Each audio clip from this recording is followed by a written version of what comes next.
பெர்ஷியாவின் சுல்தான் என்பவர் விந்தையான பொருட்களை கண்டால் அதை அடைய விரும்புவார். ஒரு நாள் ஒரு இளவரசன் மாய குதிரை ஒன்றில் ஏறி அரண்மனை உப்பரிகையின் மேல் பறந்து கொண்டிருந்தான். இந்த அற்புதமான குதிரையின் விலை என்ன என்று கேட்டார் சுல்தான். அந்த இளவரசன் இளவரசியை கைப்பிடிப்பது என்று கூறினான். சுல்தானும் ஒத்துக்கொண்டார். ஆனால் என்னுடைய மகன் முதலில் இந்த குதிரை மீது அமர்ந்து பறப்பதை நான் பார்க்க விரும்புகிறேன் என்று சுல்தான் கூறினார். சுல்தானின் மகன் குதிரை மீது அமர்ந்ததும் அது பறந்து எல்லாருடைய பார்வையிலிருந்தும் மறைந்து விட்டது.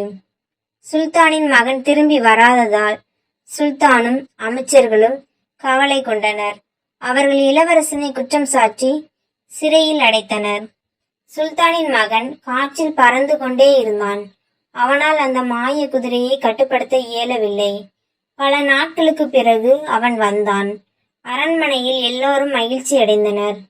அவன் திரும்பி வந்ததால் அந்த இளவரசனை விடுவித்தனர்.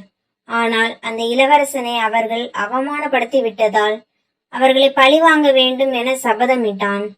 சுல்தானின் அரண்மனையில் இளவரசிக்கு திடீரென உடல் நலக்குறைவு ஏற்பட்டது. இளவரசியை குணப்படுத்துபவர்களுக்கு சிறந்த வெகுமதி அளிக்கப்படும் என்று சுல்தான் கூறினார். இளவரசன் மருத்துவன் போன்று மாறு வேடம் அணிந்து சுல்தானின் அரண்மனைக்கு சென்றான். முதலில் மந்திர குதிரையையும் இளவரசியையும் என்னிடம் அழைத்து வாருங்கள் என கூறினான்.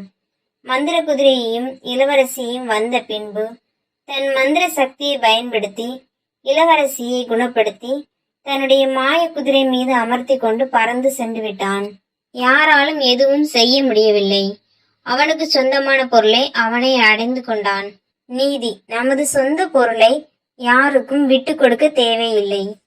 இந்த வீடியோ உங்களுக்கு பிடிச்சிருந்தா லைக் பண்ணுங்க, ஷேர் பண்ணுங்க, சப்ஸ்கிரைப் பண்ணுங்க. தேங்க்யூ குட்டீஸ்.